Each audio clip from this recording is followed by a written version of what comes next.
Bonjour la communauté, j'espère que vous allez bien. Je vous retrouve pour les énergies de ce jeudi 27 mars 2025. Ça va, je suis bien concentrée sur les énergies.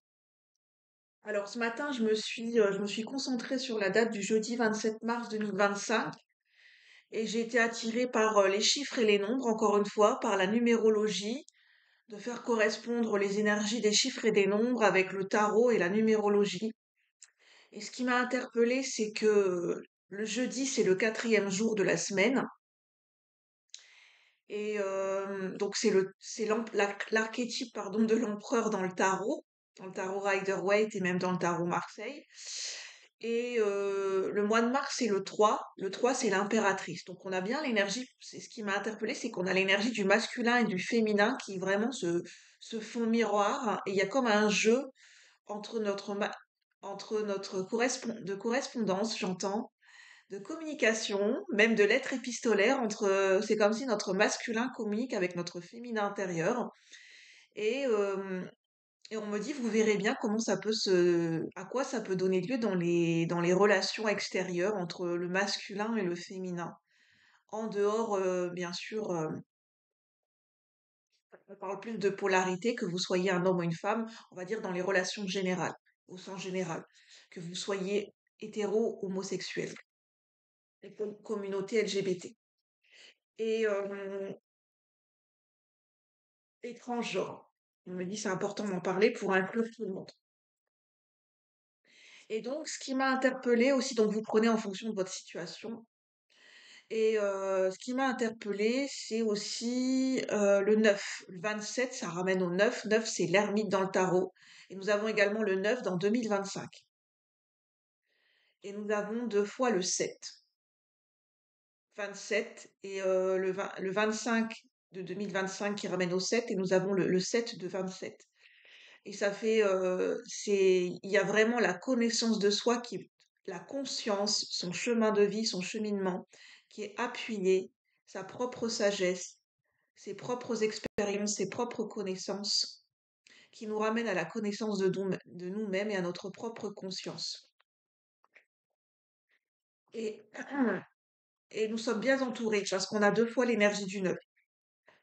Donc, nous sommes bien conseillés, bien guidés, bien entourés, peut-être par notre propre sagesse ou par des personnes extérieures qui ont qui ont la sagesse, la compétence, des gens qui sont considérés comme des grands sages, je sais pas, peut-être de par leur attitude, de par leur de par leur enseignement, de par leur expérience de vie, de par leur philosophie de vie.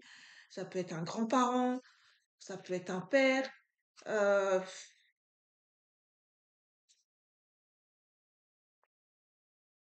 on me parle peut-être des grands-parents, oui. Aux alentours, j'entends de 80 ans. Est-ce que vous avez une personne que vous considérez comme un puits de sagesse autour de vous et que cette personne, son enseignement est une bénédiction dans votre vie?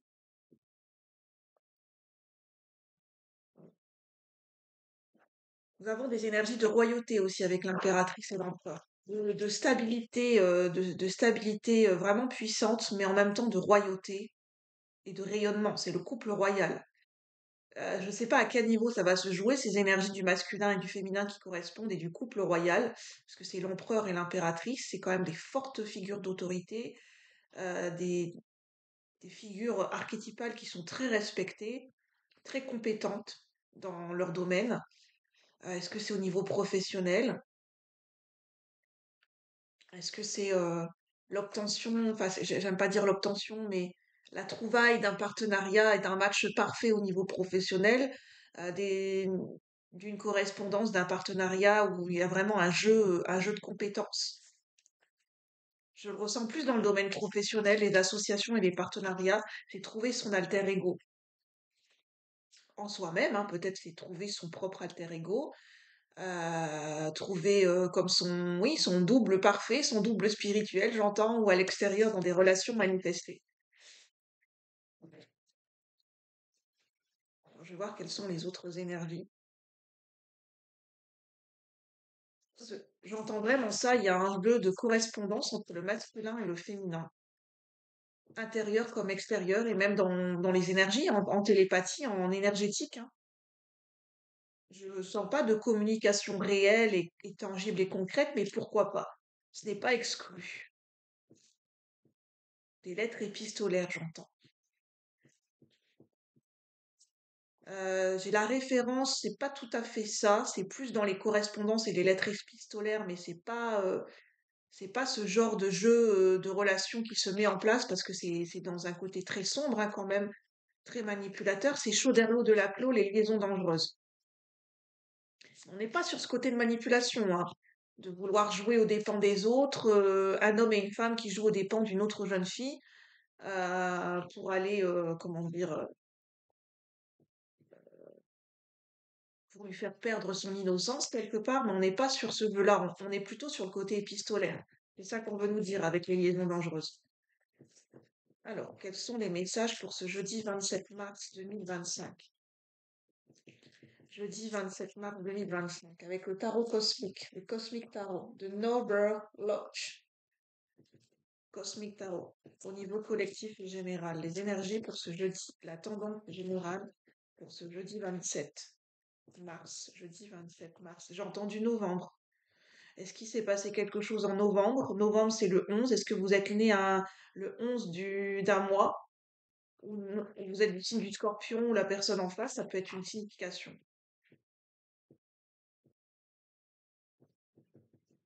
C'est la période de deuil et de transformation aussi, le mois de novembre. Et d'éveil de conscience avec le 11. Quels sont les messages à recevoir pour ce jeudi 27 mars 2025 au niveau collectif et général? On a le pendu, il y a vraiment un éveil de conscience, je viens d'en parler, oui, la conscience avec le 7. Quelque chose qui fait jour en nous, une communication, une révélation, une prise de conscience, une situation qui s'éclaire d'un coup, après une longue période de stagnation, de blocage ou de ce qu'on a pu considérer comme des blocages. Un arrêt temporaire, une pause temporaire. Et c'est un éclaircissement qui se passe au niveau déjà du mental.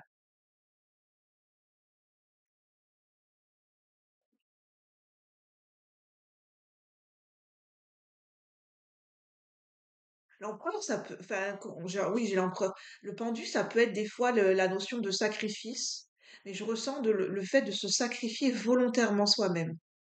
C'est nous-mêmes qui sacrifions une situation nous-mêmes, mais c'est fait volontairement.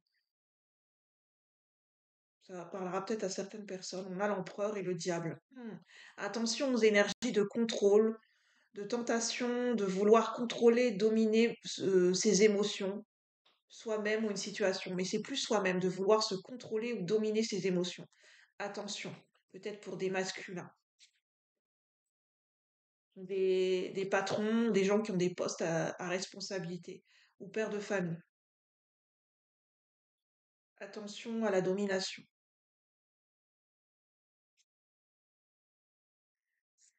Soyez plus dans cet élan de vivacité, de curiosité et d'accueil, d'accueil des énergies, d'accueil de cette vitalité, ce rafraîchissement en énergie d'amour.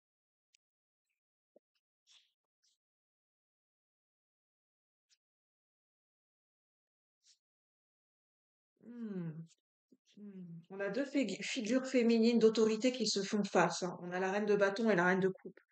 Est-ce que c'est votre alter ego, vous, pour des femmes, ça peut être aussi pour des hommes, mais là je ressens plus pour des féminines, vous avez un côté très badass, j'entends en vous, très femme sensuelle, femme de pouvoir, et en même temps un côté très vulnérable et très sensible. Ou est-ce que ce sont deux femmes qui se font face dans une situation? Potentiellement, est-ce que ça prend la tournure d'une rivalité? Je ne sais pas. Pour l'instant, non. On me dit simplement qu'il y a le constat que ce sont deux énergies et deux femmes de pouvoir qui se confrontent, mais plutôt c'est par la force des choses, mais il n'y a pas de rivalité, mais il n'y a pas de tension réelle, mais simplement ce sont deux femmes qui ont peut-être au niveau professionnel, mais qui ont deux énergies complètement différentes. C'est deux femmes de pouvoir, mais différentes.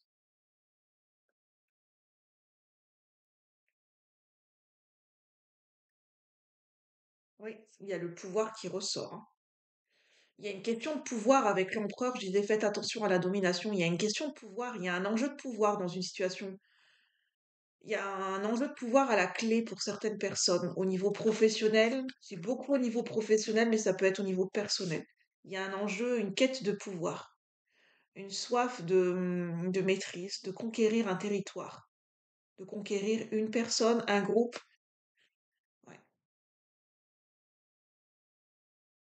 Pour l'instant, je ressens pas que c'est palpable, que c'est tangible, que ça tourne à la tension, mais attention à cette quête de pouvoir.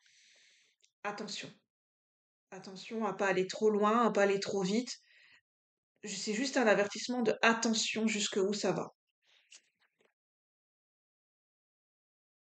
La compétition, c'est bon, mais il faudrait pas que ça tourne vinaigre ou bien que ça tourne dans quelque chose de dramatique ou de malsain. Le soleil. Il n'est pas question d'un enfant, un enfant en particulier. Peut-être, je vois un petit garçon qui a les cheveux blonds et qui a une coiffure spécifique. On coupe au bol, peut-être.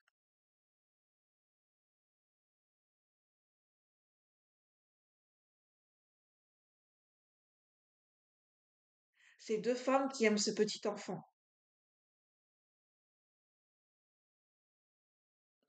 J'entends orienter plutôt vers la direction de rendre, de, d'être concentré sur l'amour que procure, et l'innocence et l'amour que procure comme énergie ce petit enfant, pour adoucir les cœurs meurtris, j'entends. Je vais en rester là parce que c'est bizarre, j'ai l'impression d'avoir un message personnalisé. Bon, peut-être que ça parlera à une ou deux personnes, mais le message devait passer. Et je vais faire avec le tarot akashique parce que j'ai envie de rester sur du général quand même, hein. Bon, au niveau général, au niveau professionnel, il y a quand même un enjeu de pouvoir. Une quête de pouvoir, un enjeu de pouvoir, des enjeux de domination.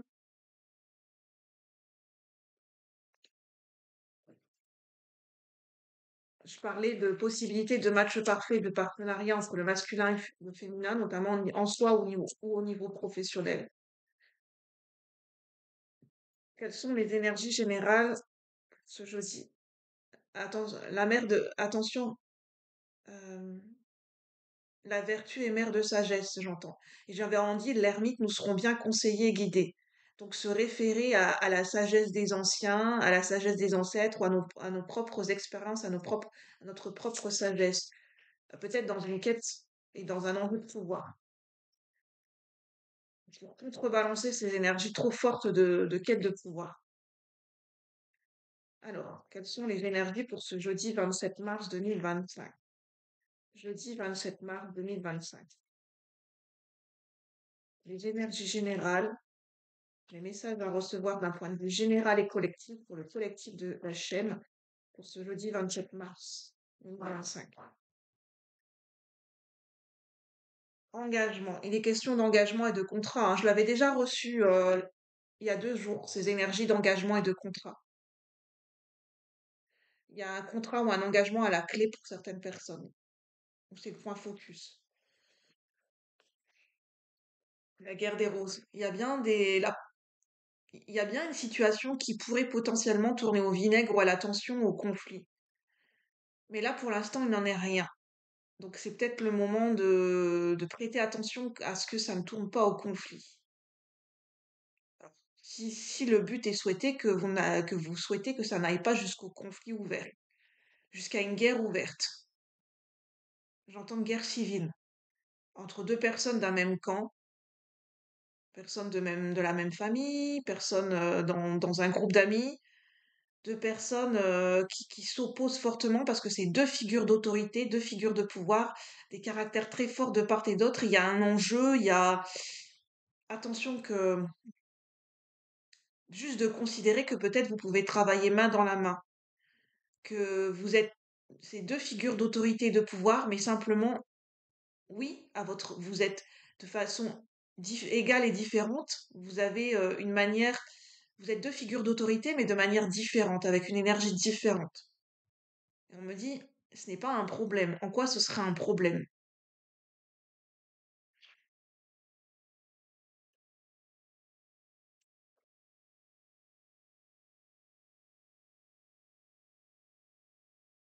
Ouais. Parce qu'il y a l'arche d'alliance, je le vois comme la paix, comme les négociations, comme les compromis, comme la paix qui est à l'envers. Peut-être dans une situation, il n'y a toujours pas de compromis et de paix qui a été trouvé. Toujours pas de terrain d'entente. C'est toujours en négociation. Continuer les négociations, j'entends. Ah, c'est marrant, voilà, ça me fait penser à ce qui se passe dans le monde, les conflits ouverts, les négociations. Et je sais que vous voyez de quoi je veux parler, ça me fait directement penser à ce qui se passe dans le monde entre deux pays. Mais ça peut parler au niveau voilà, ça peut vous parler dans votre vie au niveau général. Le nid d'oiseau. Le but, c'est de se reconstruire un cocon, de se reconstruire intérieurement, de se reconstruire une vie, de se reconstruire une stabilité, un ancrage, un foyer, des relations stables, sécurisantes comme un cocon. C'est ça le but à viser, l'objectif. Si tant est qu'il y ait un objectif. Je vais en rester là, parce que sinon ça va aller trop loin. J'ai reçu un message personnalisé, ce n'était pas calculé. Je pense que ça parlera à une ou deux personnes, mais prenez ces messages de façon très large en fait, hein. Le but, c'est que ce soit des messages généraux, hein. Vous prenez si ça résonne avec votre situation. Si ça ne résonne pas, c'est que les messages et les énergies ne vous correspondent pas. Gardez bien votre libre arbitre et écoutez bien votre intuition. Faites toujours en fonction de vous, c'est très important. Vos décisions vous appartiennent. On ne joue pas sa vie, on ne joue pas une décision majeure en regardant un tirage sur YouTube. C'est très important de le garder à l'esprit. Sur ce, je vous souhaite une bonne journée, un bon jeudi et je vous retrouve bientôt pour les nouvelles énergies. Donc, je vais terminer la semaine avec les énergies journalières et je réfléchirai si je continue ou pas. Si j'ai le temps, si j'ai l'énergie, si j'ai l'envie, je réfléchirai et voir aussi ben, si ça intéresse un grand maximum de personnes, je continuerai. Sinon, bah, voilà, c'était un test, je proposerai d'autres formats. Sur ce, je vous souhaite un bon jeudi, à bientôt, merci.